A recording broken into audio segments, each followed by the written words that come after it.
മുക്കം നഗരസഭയിലെ ഹരിത കർമ്മസേനാംഗങ്ങളുടെ നേതൃത്വത്തിൽ നഗരസഭയിലെ പാഴ്വസ്തു വ്യാപാര യൂണിറ്റ് ആരംഭിക്കുന്നു.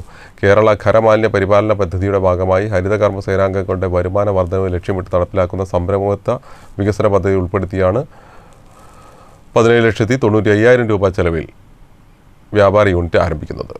മുക്കം നഗരസഭയിലെ ഹരിത കർമ്മസേനാംഗങ്ങളുടെ നേതൃത്വത്തിലാണ് നഗരസഭയിൽ പാഴ്വസ്തു വ്യാപാര യൂണിറ്റ് ആരംഭിക്കുന്നത്.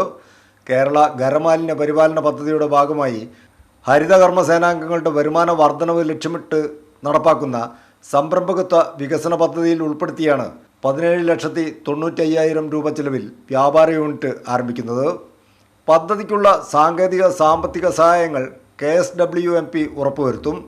കണ്ണൂർ ജില്ലയിലെ ആന്തൂർ നഗരസഭയിൽ വെച്ച് നടന്ന സംരംഭകത്വ വികസന പദ്ധതിയുടെ സംസ്ഥാനതല ഉദ്ഘാടന ചടങ്ങിൽ പാഴ്വസ്തു വ്യാപാര യൂണിറ്റിനായുള്ള ധനാനുമതി പത്രം തദ്ദേശ സ്വയംഭരണ വകുപ്പ് മന്ത്രി MP രാജേഷിൽ നിന്ന് മുക്കം നഗരസഭാ ചെയർമാൻ PT ബാബുവും സെക്രട്ടറി ബിബിൻ ജോസഫും ഹരിതകർമ്മ സേനാ പ്രതിനിധികൾ CCM രാജേഷ്, JHI ആശ, ശ്രീലക്ഷ്മി എന്നിവർ ചേർന്ന് ഏറ്റുവാങ്ങി.